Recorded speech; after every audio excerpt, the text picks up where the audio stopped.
예, 목요 성경 공부 다니엘서 오늘 1장 시작하도록 하겠습니다. 다니엘은 그 바벨론 포로가 1차, 2차, 3차 포로가 있어요. 그리고 세 번째 포로는 완전히 유다가 멸망해서 끌려가는 거예요. 근데 1차 포로들은 이제 쳐들어왔다가 느부갓네살 왕 아버지가 돌아가시면서 급하게 본국으로 돌아가야 되니까 유다를 멸망시키지 않고 조공만 받아가지고 굴복만 시켜놓고는 떠나요. 그리고 그 사이에 한 번 더 침공을 하고 8년이 있다간가 최종 침공을 해서 완전히 끌어갑니다. 그리고 2차 포로 때 끌려간 사람이 누구냐면 에스겔이에요. 에스겔은 2차 포로 때 끌려가고 다니엘은 1차 포로에 끌려갔습니다. 그는 이제 끌려가가지고 약 70년 동안 그 바벨론, 그러니까 제국이 계속 바뀌어요. 같은 땅에 같은 왕궁에 있는데 바벨론에 끌려갔는데 고레스가 쳐들어와가지고 이게 페르시아로, 그 메데와 바사 이렇게 성경에 나오죠. 이 바사가 페르시아입니다. 고레스가 페르시아의 황제인데 그가 쳐들어와가지고 또 그 제국이 고레스 앞으로 넘어가는데 바벨론 그 나라의 주인이 계속 바뀌는 상황에 다니엘은 계속 왕궁에서 고위 관료로 남아버리는 거예요. 이게 무엇을 말하냐라는 거예요. 실제로 그 이야기를 해주고 싶은 겁니다. 결국 제국이 엎치락뒤치락하고 나라가 뒤집어지고 멸망하고 해도 하나님이 모든 나라를 다스리는 왕이다라는 것을 하나님은 다니엘을 통해서 보여주시고 싶은 거예요. 그래서 다니엘은 그 오랜 시간을 그 왕궁에서 계속 지내면서 하나님의 사람으로 살았다라는 겁니다. 참고로 이제 우리가 알아야 될 게 다니엘의 시대를 방금 우리가 봤지 않습니까? 그 역사적 배경은 어떻게 되냐면은 일단 북이스라엘이 아수르의 침공으로 망하고 그 아수르조차도 바벨론에게 망하는 시대예요. 그리고 그때 또 강했던 나라가 애굽이었는데 갈그미스 전투에서 애굽이 바벨론한테 박살이 나면서 애굽도 깨갱해버리고 이미 아수르는 없고, 그럼 그 일대를 누가 다 먹습니까? 바벨론이 이제 다 먹는 그런 시대를 살아갔다라는 거예요. 그리고 영적으로는 이제 문제가 뭐냐 하면은 여러분 한번 생각해 보세요. 지금까지 다윗의 왕국을 살아온 사람들 아닙니까? 그러면 하나님에 대해서 어떻게 생각했겠어요? 물론 이 사람들이 우상 숭배하고 죄를 짓고 하나님의 징계로 말미암아 나라가 멸망당하고 포로로 끌려가고 대신 그 정화 기간을 거치고 70년 만에 돌아와가지고 다시 나라를 건국하는 게 하나님의 계획이고, 이걸 선지자들이 계속해서 선포를 하고 그 시절을 살아가지만 현실에서 말입니다. 하나님을 믿는 백성이 망했다라고 생각을 해보세요. 지금요, 고대의 전쟁이라고 하는 건 뭐 아수르하고 바벨론하고 붙어가지고 바벨론이 이겨버리잖아요. 그러면 그건 바벨론 신이 승리한 거예요. 근데 이스라엘은 여호와 하나님의 나라고 만유해 주고 애굽을 박살내고 출애굽해가지고 나온 나라고 그 하나님이 짱이라고 생각하고 살았는데 여호와가 바벨론 마르둑하고의 전투에서 마르둑이 이겨버리고 여호와가 징계돼 버린 거야. 그렇다면 여호와를 철떡같이 믿는 신앙인들은 어떤 생각이 들겠어요? 이런 생각을 실제로 했습니다. 하나님이 우리는 전 세계 짱인 줄 알았는데 그 작은 나라에 그냥 신이었구나. 저쪽에 있는 패권을 가지고 있는 나라의 신이 더 세구나. 하나님이 안 되는구나. 이런 생각이 들겠어요, 안 들겠어요? 그런 생각이 실제로 백성들 가운데 많이 들면서 절망과 회의에 빠져들었다라는 겁니다. 이 종교적으로는 이렇고요. 또 삶은 어떠냐 하면은 바벨론에서의 생활이 나쁘지 않았어요. 그러니까 제국의 주인이 엎치락뒤치락하고 바뀌어도 이 제국들이 관리하는 식민지 사람들에 대해서 일정 수준 이상의 대우를 해줬단 말입니다. 발 먹고 살만한 거예요. 밥 먹고. 오히려 폭정을 행하는 우리나라 왕보다 우리가 포로로 끌려갔던 뭐 식민 지배를 받든 간에 일정 양의 조공만 하면은 나머지는 우리가 먹고 살 수 있게 허용을 해주고, 공부 잘하고 이렇게 똑똑한 애들은 거기 왕궁으로 진출해가지고 고위직에도 올라가고 출세의 길도 열려 있고, 옛날 우리나라는 지들끼리 다 해먹었는데 이 식민지로 들어온 나라는 잘해준다, 능력대로 대우해준다 이러면 사람들이 또 거기에 적응을 해요, 안 해요? 적응을 해버린 거예요, 실제적으로. 그러면 자, 하나님은 그냥 동네 신이 돼버렸고, 우리는 거기서 잘 먹고 잘 산다, 생활할 만하다, 이러면 영적으로는 어떻게 되겠습니까? 온 주변에 이방 우상들밖에 없는데, 야, 이 종교적으로 무너질 수밖에 없는 상황을 그들은 살아왔다라는 겁니다. 그래가지고요, 실제로 포로기가 끝나고 고레스의 조서가 발표되고, 정말 예레미야 선지자와 모든 선지자들의 예언대로 이스라엘이 본국으로 돌아가도 우리 하나님 살아계시고 우리를 회개시켜서 다시 시온으로 우리를 데리고 가신다라는 감동을 느끼는 사람들은 몇몇 지도자와 종교인들 외에는 감동도 없었다라는 겁니다. 지금 시대적 상황이. 여러분 생각해 보니까 실제로 그렇죠. 예? 그런 상황을 살았다라는 거예요. 바로 이런 시대에 다니엘은 이스라엘의 영적인 그런 지도자로 그 영성을 지키면서 위대한 신앙의 영웅으로 하나님이 세우셔서 많은 사람들이 다니엘을 보고 하나님을 다시 믿고 신뢰하고 의지하게끔 하는 역할을 누가 했다? 다니엘이 해냈다라는 거예요. 그래서 다니엘서는 굉장히 중요하다고 할 수가 있습니다. 그리고요, 이 다니엘서에는 전반부, 후반부로 나눠집니다. 전반부 1장에서 6장까지는 적으세요. 다니엘과 그 세 친구들 있지 않습니까? 그들의 정말 멋있고 빛나는 신앙의 역사를 기록을 해놨어요. 야, 정말 대단한 신앙인들이고 하나님이 어떻게 저렇게 역사해 주시나 하는 게 1장부터 6장까지 그들의 빛나는 신앙이 보도되고 있고, 7장부터 12장까지는 다니엘이 직접 받은 예언들을 기록을 해놨어요. 그래서 다니엘서를 구약의 묵시록이다, 구약의 계시록이다 이렇게 부릅니다. 신약의 계시록은 요한계시록이 있지 않습니까? 책 이름부터가 계시록이니까 계신지 우리가 아는데, 구약의 계시록이 대표적인 게 다니엘서라고 할 수 있어요. 그래서 우리가 지금 다니엘서를 공부를 해야 됩니다. 왜냐하면은 뭐 그때 시대, 지금 시대를 비교하려고 하는 게 아니에요. 항상 중요한 건 뭐냐? 여러분 요거는 좀 메모를 해 주시기 바랍니다. 이 세상의 모든 역사는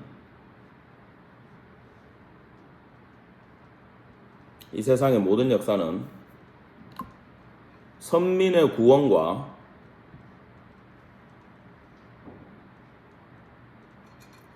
악인의 심판을 향해 달려간다. 이걸 딱 적어 놓으세요.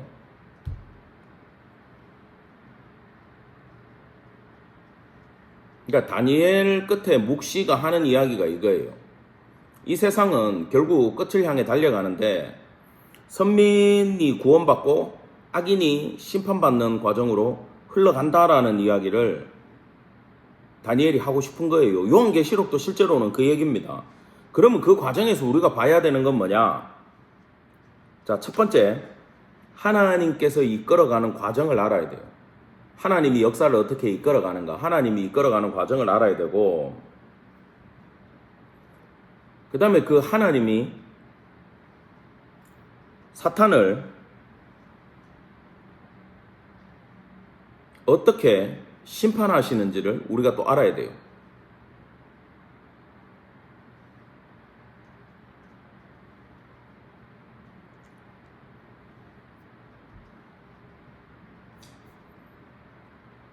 자, 주목하시기 바랍니다.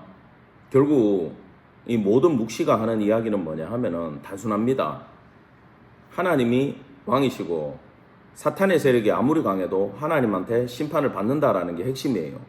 그러면 우리는 대부분의 사람들은 종말을 두려워합니다. 왜냐하면 내가 살아온 모든 삶의 터전이 다 날아갈 것 같고, 자연재해가 일어날 것 같고, 그 다음에 적그리스도가 나올 것 같고, 이런 게 두려워요. 근데 여러분, 반대로 생각해가지고, 그건 우리가 세상에서 살고 땅을 밟고 살기 때문에 그게 두려운 거예요. 근데 우리가 하나님의 백성으로 하늘 시민으로 살아가고 있다. 그러면 이 심판날은 돌려서 얘기하면 하나님의 승리의 날이 되겠죠. 그럼 우리가 하나님의 편에 서 있으면 그날은 심판의 날이 아니라 무슨 날입니까? 승리의 날이라는 거예요. 전쟁에서 최종적으로 승리하는 날이 심판의 날이기 때문에 묵시는 두려운 것이 아니라 성도에게는 희망을 얘기하고 있다라는 것을 먼저 우리의 기본적인 의식을 바꾸고 이 책을 공부해야 한다라는 이야기입니다. 그 다음에 이제 개론 얘기를 계속하고 있는데 마지막으로 그 에스겔 있잖아요. 다니엘 앞에 에스겔서가 있어요. 둘이 비슷한 시대를 살았는데 다니엘은 1차 포로로 갔고 에스겔은 아까 내가 2차 포로로 갔다 그랬잖아요. 다니엘은 왕궁으로 들어갔어요. 에스겔은 그발 강가에 살아요. 그러니까 포로로 끌려온 노예들하고 같이 백성들하고 같이 외부에서 고생하고 있는 선지자가 에스겔입니다. 다니엘은 왕궁에 들어가가지고 정말 그 엘리트로서 초특급 대우를 받고 사는 게 다니엘이에요. 자, 그러면 누가 더 하나님 말씀 받기가 유리했을까요? 예? 아시는구나. 에스겔이 받기가 더 유리합니다. 보세요. 하나님 말씀 그거잖아요. 여러분 조금만 더 고생하십시오. 하나님의 때가 되면은 70년이 지나면 우리가 본국으로 돌아갈 수 있습니다. 하나님이 고레스를 준비해 줄 겁니다. 이 우리를 압제하는 이 바벨론은 멸망당할 겁니다. 근데 지금 막 그 바벨론 사람들한테 핍박을 당하고 있으니까 가자 힘내자 견디자 이렇게 얘기하면서 그 말씀을 받아가지고 전하기가 에스겔이 훨씬 쉬워요. 근데 똑같은 이야기를 다니엘은 그 사람들 왕궁 안에서 그 사람들이 주는 밥 먹으면서 똑같은 얘기를 받아가지고 할 수 있겠냐라는 거지. 훨씬 다니엘이 제가 봤을 때는 더 힘든 신앙생활을 하고 있다라는 것을 우리가 참고로 알아야 된다라는 거예요. 환경이 좋은 게 신앙에는 결코 도움이 되지 않습니다. 환경이 어려워지고 힘들어질수록 여러분 신앙의 영성은 더욱더 빛나고 살아난다라는 것을 기억해 주시기 바랍니다. 자, 1절 보겠습니다. 1절. 유다 왕 여호야김이 다스린 지 3년 되는 해에 바벨론 왕 느부갓네살이 예루살렘에 이르러 성을 에워쌌더니, 자, 이 여호야김은 여호야김, 여호야긴, 시드기야 이렇게 끝나요. 그리고 여호야김은 요 김 밑에가 긴이라 그랬잖아. 이 친구는 석 달밖에 못하고 또 죽어요. 그 바벨론에서 아예 시드기야는 바벨론에서 세워버려. 근데 특히 여호야김 이 왕이 진짜 악한 왕이고 이 친구가 회개를 했으면 역사가 또 달라졌을 거예요. 근데 예레미야가 하나님의 말씀을 주고 이 말씀 제발 읽고 회개하고 돌아와라 이러니까 그 성경책을 찢은 사람이 이놈입니다. 그리고요, 이때는 막 그 하나님을 의지하려는 생각이 없어요, 아예. 그러니까 바벨론이 강하다 그러면 애굽을 의지하는 거고, 아수르가 강하다 그러면 또 애굽을 의지하는 거고, 여러분 그런 시대입니다. 그래서 이 친구들은 하나님을 믿은 이스라엘의 왕들이 아니라 제국 강한 나라를 믿는 그런 수준의 왕들이었다라는 거예요. 여러분 저는 이 말씀을 보다가 그런 생각이 들었어요. 우리나라가 정치적인 격변기를 지나고 있지 않습니까? 그러면 좌우로 갈라져서 싸움을 하죠. 근데 각자 원하는 강대국을 끌고 나와요. 그래요, 안 그래요? 어떤 쪽에서는 뭐 A 국가를 끌고 나오고 어떤 쪽에서는 B 국가를 끌고 나와가지고 우리나라 안에서 우리나라 국민들끼리 싸우고 있어요. 그건 정말 잘하는 게 아닙니다. 여러분, 성도는요, 거기에 휩쓸리면 안 돼요. 성도는 어느 나라 사람입니까? 예, 우리는 대한민국 국민으로서, 하나님의 백성으로서 이게 겹치는 삶을 살아야 되는 거예요. 근데 이 나라 의지하고 저 나라 의지하고 망한 게 결국 북이스라엘과 남유다가 그 짓을 하다가 다 멸망을 당했다라는 겁니다. 하나님은 성도가 이방 나라를 의지하는 꼴을 못 보십니다. 그냥 대놓고. 반드시 그건 심판이 임하고, 우리는 뭐 누가 뭐 대통령이 되고 누가 뭐 되면 잘 될 거다, 좋아질 거다, 이런 생각을 하지만, 여러분, 저는 확실히 볼 수 있는 게 점점 힘들어질 거예요. 특히 교회는 점점 힘들어질 수밖에 없고, 점점 탄압당할 수밖에 없고, 경제적으로 우리나라는 더욱더 힘들어질 수밖에 없어요. 그렇기 때문에 저와 여러분들은 성경을 알아야 됩니다. 하나님의 말씀을 알아야 돼요. 왜? 우리는 이 땅을 밟고 있지만 하나님 나라의 대사의 직분으로 이 땅에 와 있기 때문에 하나님 나라에 대해서 우리는 정확하게 알고 가는 성도들 되기를 간절히 축원합니다. 아멘. 자, 바벨론이 애굽을 갈그미스 전투에서 아까 승리했다 그러는데, 그 승리를 하자마자 지금 남유다를 침공을 했습니다. 침공을 해가지고 이 멸망을 시켜야 되는데, 요때가 요야김 3년 차예요. 그러니까 총 11년을 치리를 하는데 3년 차에 침공을 당합니다. 그리고 그 침공 앞에서 회개를 해야 되는데 이 친구가 회개를 하지 않아요. 그래서 결국 남유다는 8년 뒤에 멸망을 당하게 됩니다. 그렇다면은 왜 하나님은 8년의 시간을 더 주셨는가라는 거예요. 아까 얘기했죠. 느부갓네살 왕 아버지가 돌아가셔가지고 급히 장례치료로 본국으로 갔어야 돼요. 왕권을 확실히 이어받아야 되니까 간 거야. 그렇다면은 이스라엘한테는 하나님이 주신 기회거든요. 야, 애굽을 의지해도 안 되고 바벨론이 칠 거니까 뭘 하라는 겁니까? 회개하라는 얘기죠.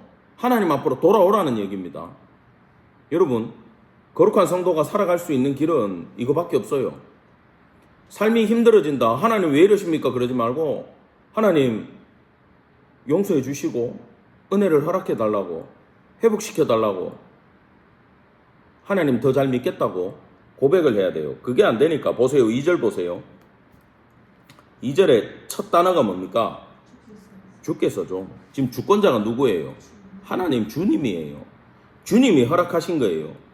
유다왕 여호야긴과 하나님의 전 그릇 얼마를 그의 손에 넘기심에, 이건 징계 차원으로 넘기는 거예요. 이걸 뺏겨버리면 이스라엘은 자존심이 무지 상하는 겁니다. 지금 자존심까지 하나님이 건들고 있잖아요. 그래도 회개를 하지 않는 거예요. 신할 땅 자기 신들의 신전에 가져다가 그 신들의 보물창고에 두었더라. 하나님이 진 거거든, 이 싸움에서. 근데 엘리 제사장 때 언약궤 뺏길 때 블레셋인들도 쾌제를 불렀잖아요. 자기들이 이긴 게 아니거든요, 실제로는. 하나님이 이스라엘이 너무 말을 안 들으니까 떠나신 거지. 지금도 똑같은 장면입니다, 여러분. 그래서 이걸 보고 제발 깨달아라 라고 이야기를 하는 거예요. 자, 3절 봅시다. 왕이 환관장 아스푸나스에게 말하여 이스라엘 자손 중에서 왕족과 귀족 몇 사람, 4절 곧 흠이 없고 용모가 아름다우며 모든 지혜를 통찰하며, 이렇게 나옵니다. 자, 그 2절과 3절 사이에 여러분 하나 메모를 해주세요. 나라가 망했을 때를 대비한 하나님의 준비는, 나라가 망했을 때를 대비한 하나님의 준비는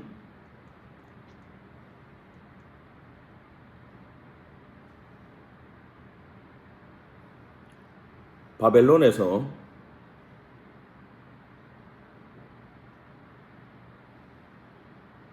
미리 기다리는 선발대였다. 요런 우리 신학적인 해석이 필요한 거예요. 그 다니엘이 그냥 끌려간 게 아니에요. 다니엘과 세 친구가 그냥 끌려간 게 아니고 8년 뒤면 이스라엘이 이제 완전 멸망할 거 아닙니까? 그때 모든 백성들이 다 끌려올 거 아닙니까? 대부분이. 그러니까 그들이 끌려오기 전에 미리 바벨론 왕궁에서 지도자로 하나님은 선발대를 미리 보내가지고 영적인 지도자를 미리 세워 놓으시려는 계획을 하신 거예요. 다니엘이 없으면 무너질 수밖에 없으니까 하나님이 이스라엘 사람 중에 다니엘을 미리 왕궁에 고위 관직에 세워 놓으시는, 지금 바둑으로 말하면 포석을 쫙 깔아 놓는 거예요. 그 작전을 지금 하나님은 펴십니다. 그 내용이 나오는 거예요. 자, 왕이 환관장에게, 이건 뭐냐, 왕이 명령을 내린 거예요. 왕명이에요. 왕명. 바벨론의 이 왕명은 대단한 거죠. 이거는 뭐 제국의 황제가 그 일대를 다 정복한 사람의 명령이면 이거는 그냥 뭐 안 지키면 모가지가 날아가는 이야기죠. 이 왕명에 의해서 지금 4절에 보면 엘리트들이 뽑혔다 그 얘기입니다. 엘리트들이 뽑힌 거예요. 이 뭐냐? 적으세요. 바벨론 관리자 후보생. 바벨론에서 사용된 관리자들의 후보생들을 식민국가에서 뽑았다라는 거예요.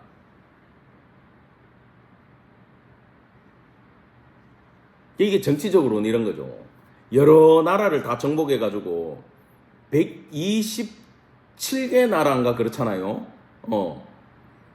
고레스 때 나오는 거 보면 127개 나라로 제가 기억을 하는데 어마어마하죠, 그죠?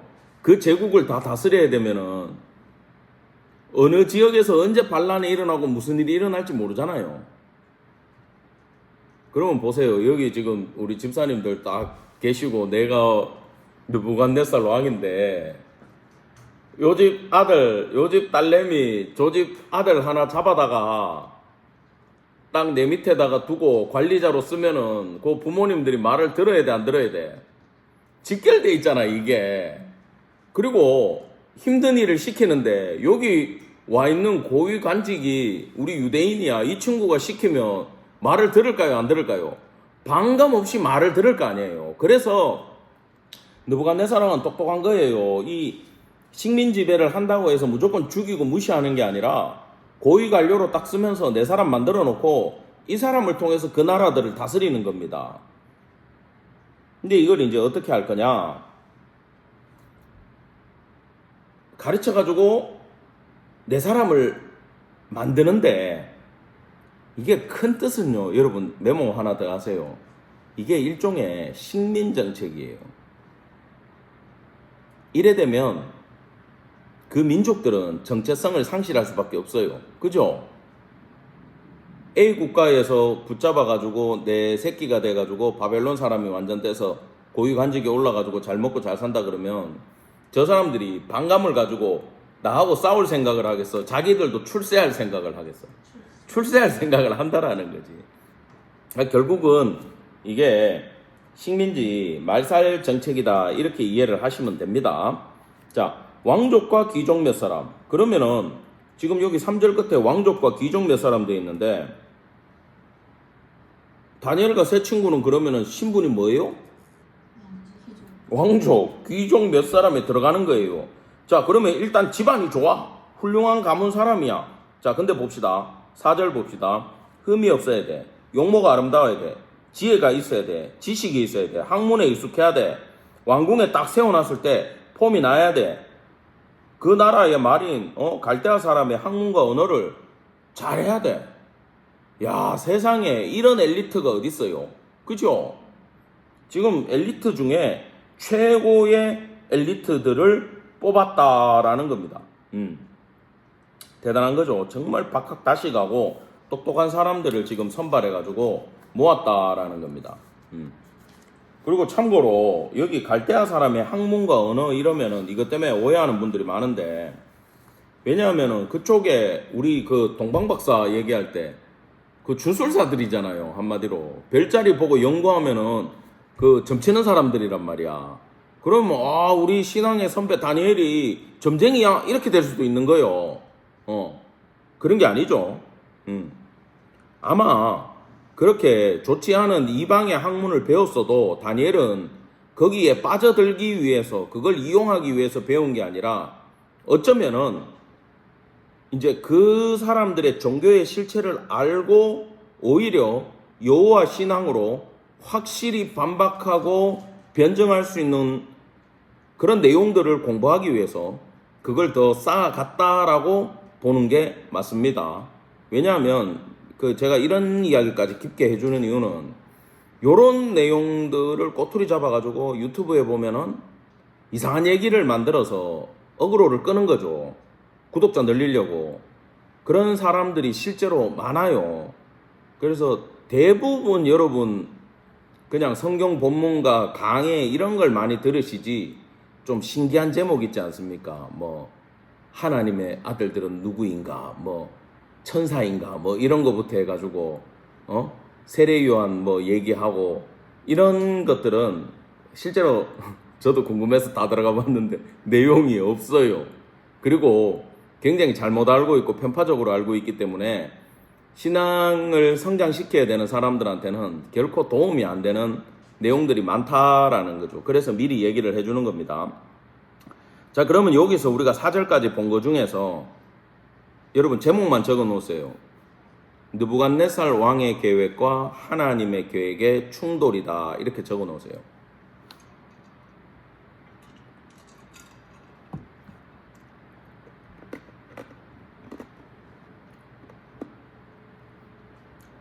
느부갓네살 왕의 계획은 뭐겠습니까?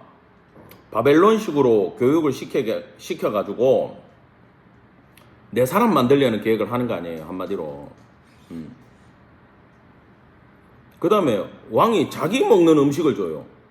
여러분, 대제국의 황제가 음식을 먹으면 어떤 거 먹겠어요? 최고로 고급지고 최고로 영양가 있고 뭐 나쁜 성분은 전혀 없고 다 기미상궁들 다 먹여볼 거 아닙니까? 그럼 정말 좋은 음식을 먹는단 말이에요. 그걸 3년을 먹여서 특별히 길러주는 거예요. 그러니까 이건요, 왕궁에 들어오는 음식을 나눠줬다는 게 아니고 왕의 상에 올라갈 퀄리티로 제공을 해주는 거야. 엄청 정성을 쌓는 거지. 왜? 여러분, 지금 트럼프 대통령이 트럼프 대통령은 맨날 햄버거 콜라를 좋아한다고 하는데, 자, 그렇다 칩시다. 그러면은 그쪽 백악관 셰프가 요리를 하면서 우리 것까지 해가지고 준다 그러면은 여러분, 그 감동 아니겠어요? 그 이유가 있다라는 거지. 그 상에서 계속 밥을 같이 먹어버리면은 그 사람의 인재가 돼버리는 거잖아. 지금 요게 느부갓네살 왕의 계획이에요. 내 사람 만들겠다는 거죠. 그럼 하나님의 계획은 뭘까? 하나님은 여기에 그거 하라고, 나를 바벨론 왕궁으로 보낸 건 내보고 그런 대접을 받으라고 하나님이 보냈는갑다. 이렇게 착각하시면 안 된다라는 거지. 여기서 하나님의 계획은 뭐냐라는 거예요. 하나님은 거기서 진짜 신앙의 절개를 가진 하나님의 사람을 세우고 싶은 게 하나님의 계획이었다라는 거예요. 그러니까 인재를 서로 준비를 하는데 바벨론 왕의 인재 수립 계획과 하나님의 인재 수립 계획이 달랐고 이게 지금부터 정면으로 충돌하는 과정이 그려진다라는 겁니다. 거기서 하나님의 백성들은 어떻게 승리를 했는가? 여기서 중요한 게 뭐냐? 신앙의 동기라는 게 굉장히 중요하게 작용을 한다라는 거예요. 뭐가 중요하다고요? 신앙의 동기라는 게 여기서 작용을 한다라는 겁니다. 그게 5절부터 이어지는 거예요. 사람은 비록 그 바벨론의 왕실에서 왕 아래에 놓여 있는 존재로 있지만 그 안에서도 기억하세요. 하나님의 계획대로 만들어지더라라는 거예요.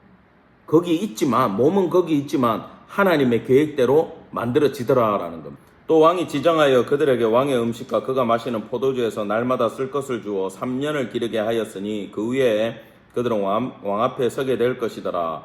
저기 왕의 투자라 그랬죠. 예. 이게 세상에서는 자랑할 만한 일이지만 지금 다니엘은 여기에 굉장한 부담을 느낍니다. 왜냐하면 이 다니엘은 배운 사람이에요. 똑똑해요. 내가 저 바벨론 왕 느부갓네살의 음식을 제가 주는 밥을 3년을 먹어버리면 나는 저 인간의 사람이 되지 하나님의 사람이 될 수가 없다라는 걸 다니엘은 깨달은 거예요, 지금. 자, 근데 문제는 이겁니다. 6절.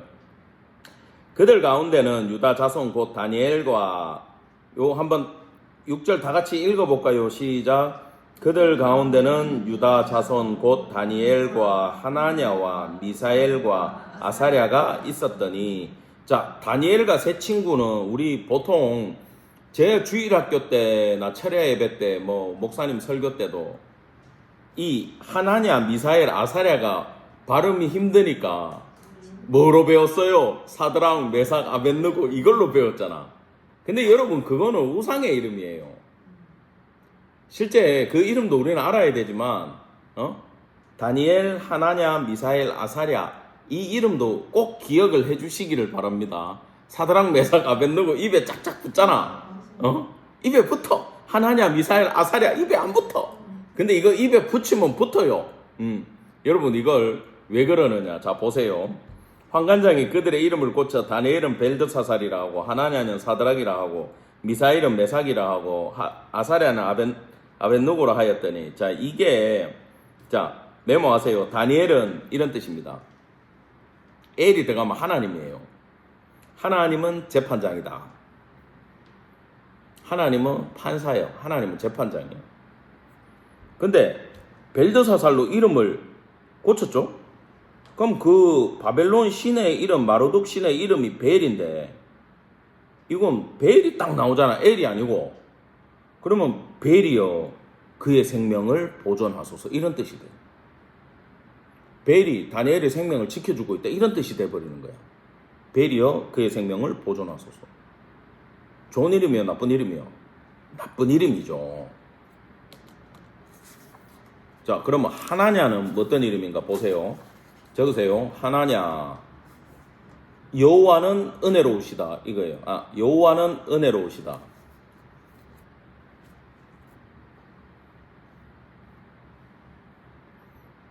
그 사드락이 돼버리면 이 달의 신이거든요. 아쿠의 명령이다. 아쿠의 명령이다. 사드락 그러면 우상이 명령하는 거야.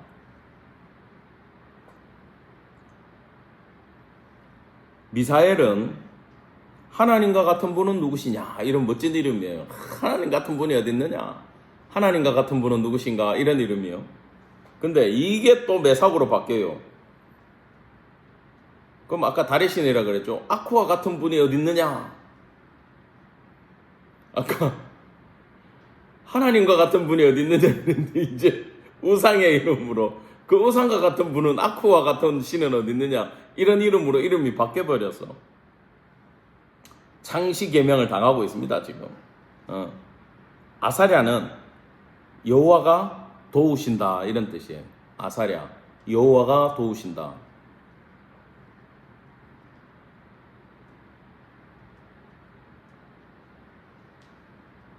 그럼 아벳느고는 어떤 뜻이냐면 이 느고가 아까 그 벨드사살 할 때 벨의 아들이 느고거든요. 아들 신이요. 느고의 종이다 이런 뜻이 된 거예요.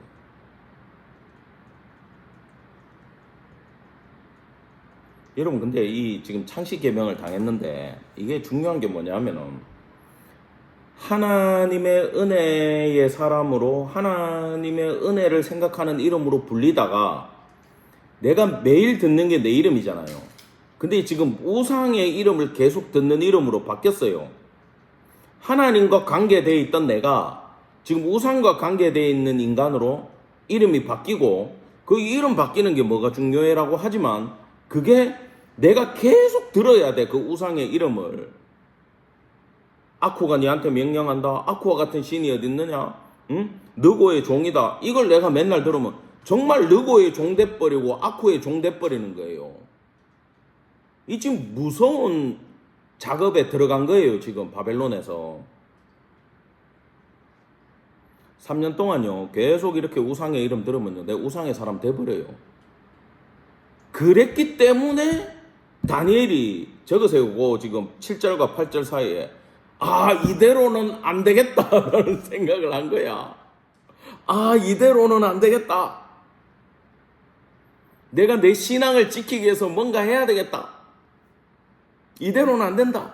내 이름이 이렇게 우상의 이름으로 불려서는 안 된다. 근데 나는 힘이 없다. 내가 저 사람들을 어떻게 할 능력이 없다. 내 스스로 지켜야 되겠다.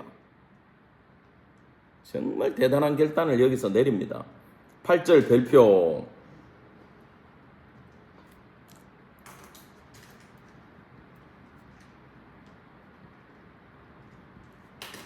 자, 아까 이대로는 안 되겠다라고 해서 한 게 뭐냐 하면은 거기 8절에 다니엘은 뜻을 정하여 막 형광펜 팍팍 치세요. 뜻을 정해버렸어, 지금. 여러분, 이 뜻은요, 적으세요. 율법이 아닙니다. 율법도 있고 아닌 것도 있어요. 율법 때문에 이걸 정한 게 아니에요, 지금. 나는 거기서도 하나님의 율법 10계명을 지킬 거야. 그래가지고 한 게 아니에요. 이건 지금 내가 우상의 이름으로 불리게 되었기 때문에 내 정체성을 지키기 위해서 이건 뭘 한 거냐 하면은 뜻을 정했다라는 거. 적으세요. 신앙의 기준을 정해버렸다라는 거예요.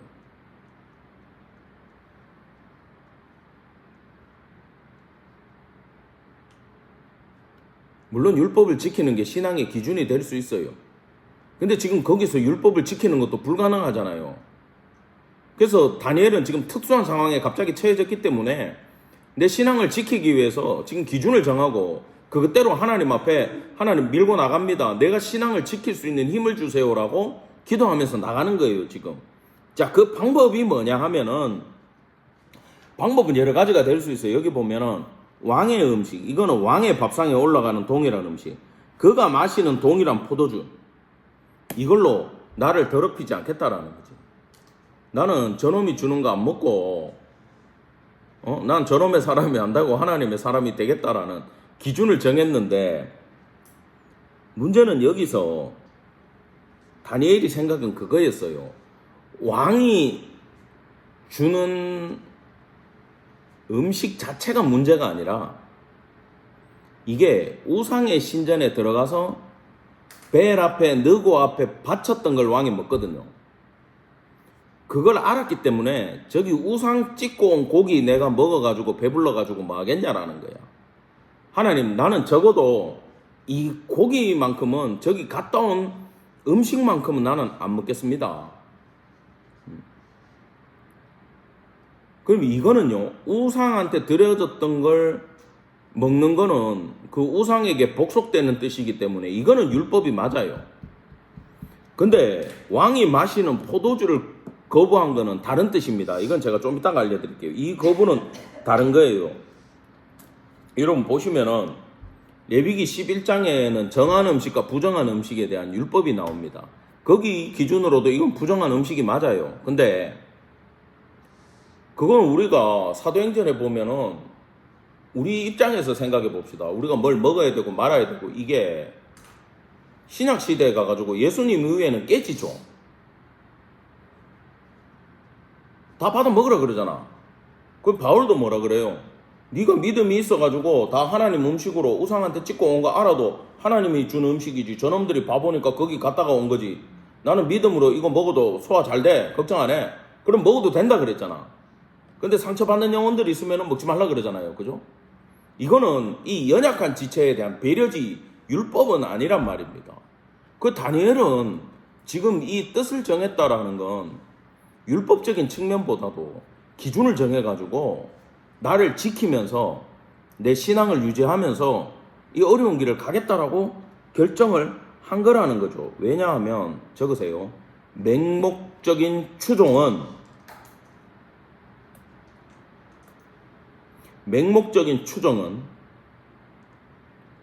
신앙을 잊게 만든다. 이걸 적어 놓으세요. 맹목적 추종은 신앙을 잊게 만든다. 적어도 여러분 모르겠으면 고민이라도 하고 사시기 바랍니다. 아니, 세상이 저렇게 사니까 나도 살아야지. 이건 맹목적 추종이에요. 이래도 되나? 어떡하지? 고민이라도 하시라는 거예요. 왜? 성도는 그 고민이라도 해줘야 된다라는 겁니다.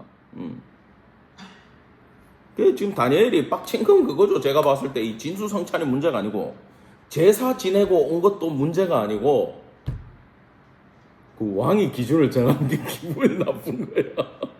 지가 뭔데 지 음식을 먹으라 그래. 여러분 나중에 그 다니엘이 금식기도 하는 게 나와요. 거기에 이 다니엘이 잘 먹다가 금식하면서 끄는 음식 목록이 나오는데 고기 나오고요. 포도주 나와요. 지금 이 3년 동안 특별한 뜻이 있어서 거부한 거지. 다니엘이 베지테리언이라 가지고 고기 안 먹는 사람이고 막 술 입에도 못 대는 그런 사람이 아니었다라는 겁니다.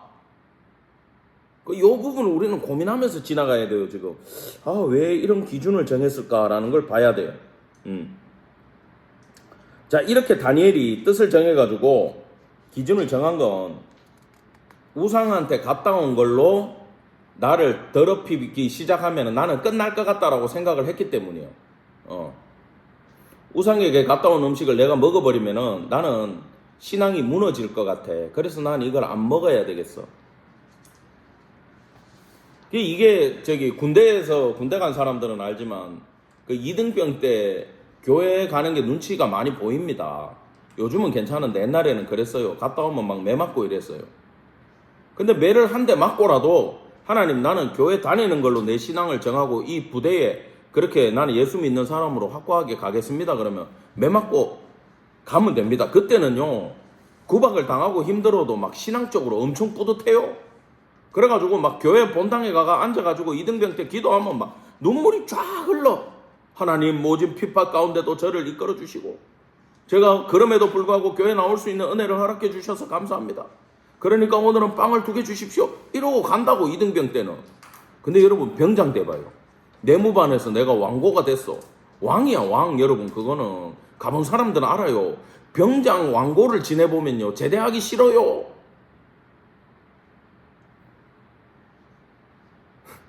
점호 끝나고는 아침 식사하러 가야 되는데 이거 말년들은 안 가요.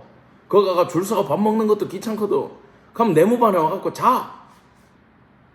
그러면요 이준욱 병장님 식사하십시오 하면서 식판 들고 밥 갖다 놔. 안 먹어. 그러면 뭐 어떻게 컵라면이라도 하나 끓여올까요? 이런다고. 왕이야 그냥. 거기 놔둬라. 좀 이따 먹을게. 여러분 그때 교회를 가잖아요. 말년에. 교회 가면 아유 아저씨 오셨어요 그러면서 병장 대우 안 해줘. 바로 밀대 잡고 청소해야 돼. 그때는 교회 예배 끝나면은 군종들 전부 다 그 교회 다니는 사람들 교회 청소하고 집에 가야 돼. 그 지금 내무반에서 왕노릇하고 리모컨 들고 야 뭐 틀어봐라 몇 번 틀어봐라 야 오늘 편성표 말해봐라 내일 식단 말해봐라 이렇게 왕으로 살다가 교회 가면 청소해야 돼. 그럼 말년에도 교회 가고 싶냐고. 진짜 신앙인 아니면 말년에 교회를 안 간다니까. 이게 사람 심리거든. 다니엘이 왕궁에서 지금 이런 결단을 하고 간다는 건요 실제로는 쉬운 일이 아니라는 거예요. 근데 말입니다. 그 8절과 9절 사이에 하나 적으세요. 말도 안 되는 뜻을 정했는데 이거예요. 뜻을 정하면 하나님의 은혜와 긍휼이 임한다라는 거예요. 뜻을 정하는 게 중요한 거예요. 하나님 앞에 내 신앙을 지키겠다고 어떤 뜻이든 정해가지고 밀고 나가는 게 중요하지. 왜? 그렇게 해봐야 하나님의 은혜와 긍휼을 맛볼 수 있거든요. 지금 다니엘이 단호하게 나는 그거 안 먹겠습니다 이러니까 환관장을 통해 가지고 다니엘이 지금 기회를 얻게 되는 거 아닙니까? 기회를. 여기서 하나님은요 우리는 그냥 하나님 이래 되는데 원문에는 그 하나님이에요. 그 하나님. 이거 지금 복수기는 한데 성부 성자 성령이라 가지고 복수도 쓰지만 여기 나오는 복수를 신학적으로 뭐라고 부르냐 하면 적으세요. 장엄복수. 전지전능하고 위대하기 때문에 쓰는 복수가 있어요. 그게 장엄복수로 그 하나님들 이렇게 돼 있어. 이게 뭐 하나님이 여러 명 있다가 아니고 우리는 유일신 하나님을 모시지 않습니까? 그러면 이 복수를 뭐라고 부르냐? 장엄복수. 위대하고 어마어마하기 때문에 이렇게밖에 강함을 표현을 못하는 거야. 그 장엄복수 하나님이 이렇게 은혜를 허락하셨다. 헤세드와 라함을 허락하셨다. 이 헤세드와 라함은요 적으세요. 은혜와 긍휼, 헤세드와 라함인데 하나님의 자비로움과 어머니의 사랑 이렇게 이해하시면 돼요.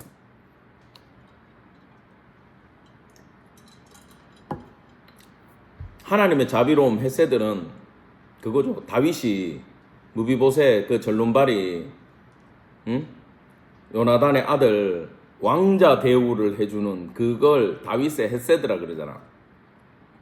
이 라함은 뭐냐? 엄마가 막 애 좀 하나 애 보고 막 안타까워가지고 어유 내 새끼 어쩌고저쩌고 하는 그게 여기 있는 라함의 뜻이라는 거예요. 이게 긍휼을 얻은 거예요. 지금 다니엘이 죽을 각오로 여기서 다니엘 잘못하면 지금 죽거든요. 죽을 각오로 하나님 내가 이거라도 신앙을 지키겠습니다. 다니엘이 그 고기 먹는다고 하나님이 안 버려요. 아시겠어요? 잘못된 거 아는데 저는 힘이 없습니다 하고 먹으면은 아이고 이놈아 이러는데 이거 한번 해보겠습니다 이런 거예요. 지금 다니엘이. 그러니까 지금 우쭈쭈쭈 하는 거예요 지금 하나님이. 그래서 은혜를 허락하는 거예요. 이게 세상 풍조도 똑같습니다. 저 풍조를 안 따라가면 내가 죽을 것 같은데 성도가 굳이 뜻을 세워가지고 하나님 지켜보겠습니다 그러면은 하나님이 은혜와 긍휼을 허락하신다. 그럼 잘 생각해 보세요. 나는 하나님의 은혜와 긍휼을 맛봐야 되겠다. 그러면 신앙의 절개의 뜻을 세우고 밀어붙여보면 된다라는 겁니다. 힘들죠. 어렵죠. 핍박이 올 겁니다. 그래도 하나님의 은혜와 긍휼은 임한다라는 거예요. 환관장이 다니엘에게 이르되 야 나는 느부갓네살 왕이 두렵다. 니들 잘 먹이라고 그것까지 내려주시는데 니들 쾌해가지고 못 먹어가지고 그러고 있으면은 내 모가지 날라간다. 이거 실제로 사형이에요. 왕명을 어긴 거잖아. 그 지금 환관장도 두려운 거야. 다니엘 봐갖고는 해주고 싶은데 그거 어떡하지?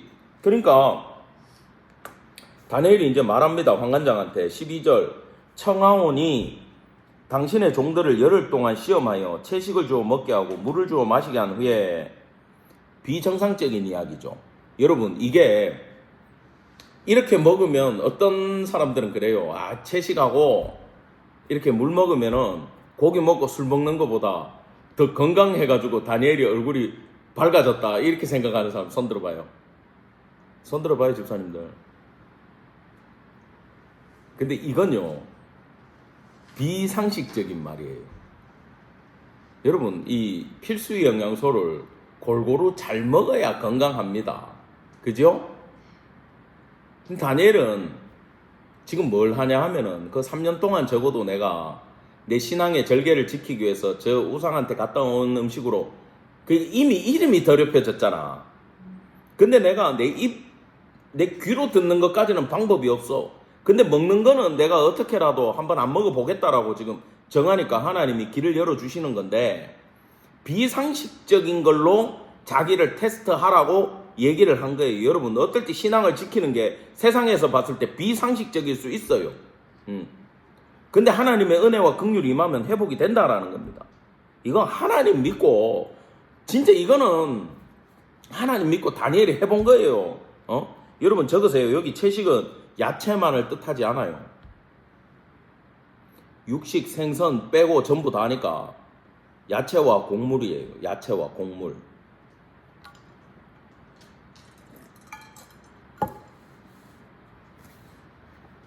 빵, 과일, 채소 이렇게 생각하시면 됩니다. 근데 문제는 포도주가 아니고 그냥 물만 주세요 그래요. 여러분 여기 물을 달라고 하는데 별표 쳐놓고 적으세요. 율법에 제한됨이 아니라 율법 때문에 안 마신 게 아니라 율법에 제한됨이 아니라 경건하고 거룩을 유지하기 위해서 물을 마셨다.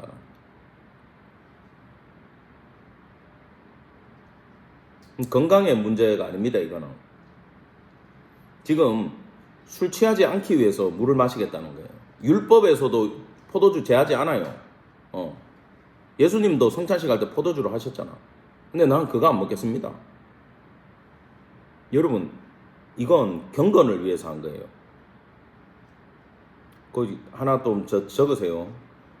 이건 그냥 여러분 참고로 알고 계세요. 술을 마시고 마시지 않고는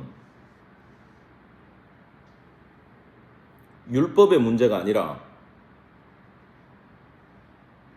거룩의 문제입니다.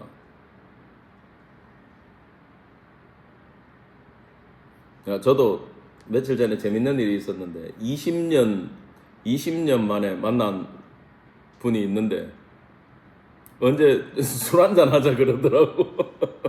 그래 저 지금 목사고 교회 개척해가지고 술 안 마십니다 하니까 아이 성경에도 술 마시라고 그런 거 없잖아요. 또 알아 그걸. 근데 그냥 웃고 더 이상 말은 못했지만 여러분 이건요 율법의 문제가 아니고 거룩의 문제예요. 술 취하다 할 때 그 취하다가 우리가 아는 성령 충만할 때 그 충만이라는 단어입니다. 그래서 취하다와 충만은 같은 단어인데 이 우리 초대교회 성도들이요 이 예수를 믿고 나가지고 성령 충만을 알고 이 성령에 취하고 성령 충만이라는 이 단어가 술 취했다에 쓰여지는 게 싫은 거야. 이해하시겠죠? 이 성령 충만이라는 이 충만이라는 단어가 술 충만이라는 단어로 세상 사람들한테 불려지는 게 싫었던 거예요. 그래가지고 술 취하지 않았다라는 거예요. 그 소리가 싫어서. 여러분 이거는 율법의 문제가 아니고 거룩의 문제라는 거예요. 지금 다니엘은 거룩의 문제로 포도주를 거부하고 물을 마셨다라는 겁니다. 당신 앞에서 13절 우리의 얼굴과 왕의 음식을 먹은 소년들의 얼굴을 비교해 보아서 당신이 보는 대로 종들에게 행하소서. 이거 확고한 믿음에서 나온 거지만 여러분 이건요 적으세요. 잘못되었을 때 징계까지도 포함되는 요청이었다라는 거예요. 안 되면 내가 벌 받겠습니다. 잘리겠습니다. 죽겠습니다. 그 얘기요. 날 죽이세요. 그 얘기예요. 망하는 것까지 지금 포함하고 하나님 믿고 이 딜에 들어가는 거예요. 지금 다니엘은. 그럼 여러분 이거는 어떤 신앙이냐 하면 3장에 가면 하나냐, 미사엘, 아사랴 이 세 친구가 느부갓네살 왕의 신상에게 절을 안 해가지고 잡혀가죠. 그래가지고 야 얘들아 나 니들 살리고 싶으니까 절해라. 절하고 살아라. 그러니까 아유 절 안 합니다. 하나님이 뭐 살려주면 살고 죽으면 죽지요. 근데 안 구해주셔도 우리는 절 안 합니다. 이거. 아시겠어요? 살고 죽고의 문제도 중요한 게 아니에요. 신앙을 지키는 게 중요하다라는 거예요. 다니엘 지금 왕궁에 남아있고 쫓겨나고 중요한 거 아니에요. 여기서 뭐 벨드사살이라고 불리고 있는 이 상황에 사드락 메삭 아벳느고라고 아쿠에 뭐다 뭐 이래 불리고 있는 이 와중에 거기 더 있고 싶지도 않을 거야. 있고 남고가 중요한 것도 아니에요. 뭐 출세하고 안 하고 중요한 게 아니에요. 나 하나님 앞에서 신앙의 절개를 지키겠습니다. 그게 어느 정도였냐? 이 왕의 진수성찬을 거부하다가 잘못돼가지고 내가 죽는 한이 있어도 나는 신앙을 지키겠습니다고. 그게 나중에 확장되니까 풀무불 안에 던져져가지고 하나님이 안 구해주시더라도 나는 하겠습니다라고 이야기를 하는 거예요. 이게 신앙의 지조에 해당되는 거고 정절에 해당되는 거지 이 다른 게 아니라는 거예요. 그가 그들의 말을 따라 열흘 동안 시험하더니 야 근데 이게 은혜죠. 그래 한번 해보자. 다니엘아 걱정되는데 그래도 한번 해보자. 한번 뭐 혼나고 잘리지 뭐 하고 이 환관장이 아스브나스가 말을 들어줬다는 게 은혜라는 거예요. 열흘 후에 그들의 얼굴이 더욱 아름답고 살이 더욱 윤택하여 왕의 음식을 먹은 다른 소년들보다 더 보기 좋은지라. 자, 그 열흘의 시험 시간이 끝났을 때 주의 깊게 보지 않아도 그냥 딱 봐도 얼굴이 확연하게 더 좋았다라는 거예요. 여러분 이거는 그 뭐 채식주의자들 이야기가 아닙니다. 여기 적으세요. 하나님의 은혜로 이렇게 됐다라고 적어 놓으세요.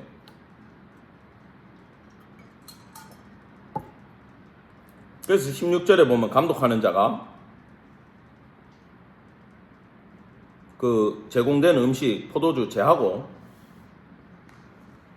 곡물, 야채, 과일, 물 이걸 제공을 했다라는 거예요. 얼마 동안?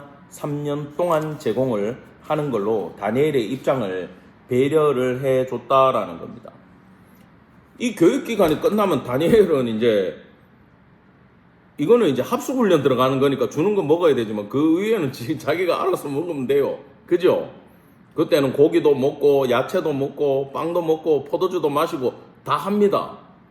그래서 이 3년 기간 동안 다니엘이 하나님 앞에서 이름 바뀐 거에 대해서 내 신앙의 정제를 지키기 위해서 나는 이렇게 하겠습니다라고 이야기를 했다라는 거예요. 자, 그렇게 하니까 자 16절과 17절 사이에 하나 또 적으세요. 여호와 앞에서 신앙의 진실성을 입증받은 여호와 앞에서 신앙의 진실성을 입증받은 다니엘과 세 친구를 향한 하나님의 역사, 하나님의 축복 이렇게 생각하시면 됩니다. 지금 이 다니엘이 자기 의지대로만 한 게 아니고 하나님이 이렇게 되기를 원하셨던 걸 알고 이렇게 했어요. 그리고 그 하나님의 테스트와 왕의 테스트를 다 통과를 한 거예요. 그러니까 하나님은 다니엘과 세 친구들에게 역사해 주시는데 그게 일종의 지금 선물처럼 주어졌다라는 걸로 오늘 본장이 끝난다라는 거예요. 여러분 신앙의 절개를 지킬 때 하나님은 선물을 주십니다. 예. 신앙의 절개를 지킬 때 하나님은 선물을 주십니다. 그 선물이 뭐냐? 자 나오죠. 17절 하나님으로 시작해요. 강조는 하나님이에요. 내 소년에게 학문을 주시고 모든 서적을 깨닫게 하고 지혜를 주시고 그러니까 공부를 안 했다는 얘기가 아니라 공부를 할 때 하나님이 허락해 주셔가지고 더 주시는 거야. 읽으면 막 외워지고 깨달아지고 막 감사함으로 막 탁탁탁탁 알아가는 거야. 지혜를 주셔가지고 환상도 다 이해하고 꿈도 다 알고 어마어마합니다 지금. 근데 여기 내 소년에게 모든 게 다 주어졌지만 마지막에 다니엘에게는 플러스 알파도 있었다 그 얘기를 하는 거야. 모든 환상과 꿈 이제 플러스 알파까지 받게 되었다라는 겁니다. 그리고 이 모든 거는 원인이 하 엘로힘이야. 하나님이야. 장언복수야 또. 그 하나님이 이렇게 해주셨다 그 얘기입니다. 이게 이제 뒤에 가면은 왜 다니엘이 이게 필요한지까지 나오죠. 왕이 말한 대로 그들을 불러들일 기한이 찼으므로 황관장이 그들을 느부갓네살 앞으로 데리고 가니 자 3년 교육기간이 끝나가지고 왕 앞으로 데리고 갔다. 이거는 느부갓네살 왕의 얼굴 앞에 섰다 이 얘기입니다. 지금 대면한 거예요. 대면. 야, 이 식민 지배의 이 패전국의 사람들이 그 대제국의 왕 앞에 얼굴을 아련한다라는 게 엄청난 일입니다. 실제로는 있을 수 없는 일이에요. 그들한테는 대단한 영광이죠. 왕이 그들과 말하여 보매 무리 중에 다니엘과 하나냐와 미사엘과 아사랴 같은 다른 자가 없으므로 그들을 왕 앞에 서게 하고 이 뜻입니다. 왕이 사람들 쭉 만나봤는데 면담을 했는데 요 4명 말고는 마음에 드는 사람이 없었다라는 거예요.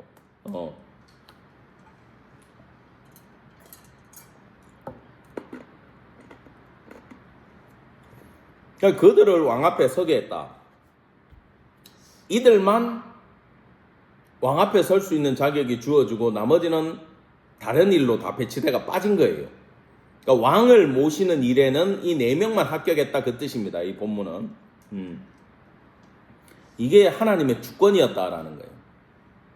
하나님이 미리 이제 8년 뒤면은 이제 5년 남았구나. 5년 뒤면은 망해갖고 이제 다 밀려오니까 그 사이에 이 왕궁에 중요한 요직에 하나님이 이 4친구를 세우셨다 그 뜻입니다. 20절 왕이 그들에게 모든 일을 묻는 중에 그 지혜와 총명이 온 나라 박사와 술객보다 10배가 나온 줄. 여기 10배는요 곱하기 10이에요. 곱하기 10. 이거 완전수인데 이런 뜻입니다. 타인과 비교할 수 없을 정도로 지혜와 지식이 탁월했다. 비교가 안 되더라라는 거예요, 이거는. 다른 사람들의 10배가 중요한 게 아니고, 지식을 뭐 테스트 했더니 얘들은 10점 나오는데 다니엘 100점 맞았다. 그 뜻이 아니고, 비교가 안 될 정도로 지혜와 지식이 뛰어났다. 그 뜻을 이야기하고 있어요.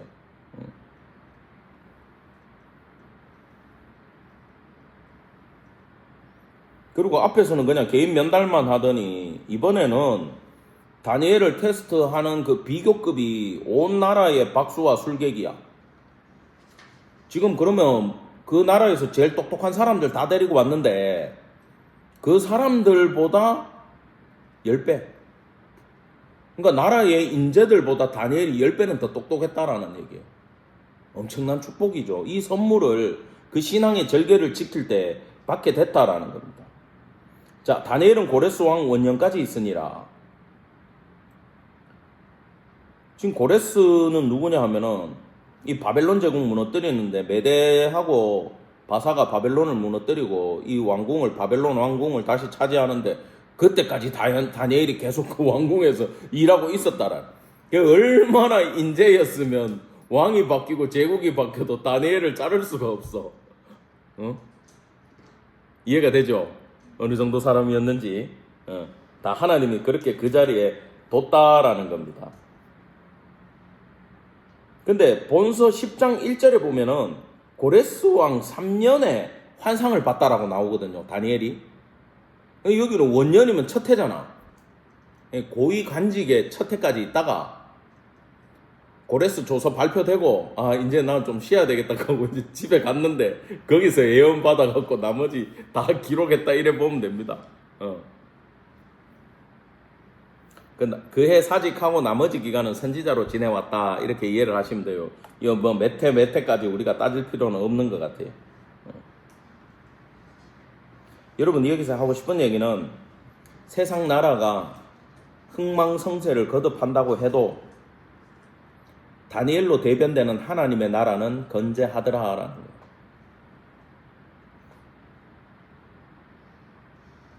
다니엘의 나라는 하나님의 나라는 건재하더라. 결국 다니엘을 통해 가지고 하나님이 보여주고 싶은 거의 핵심은 뭐냐? 하나님의 나라하고 하나님의 통치예요.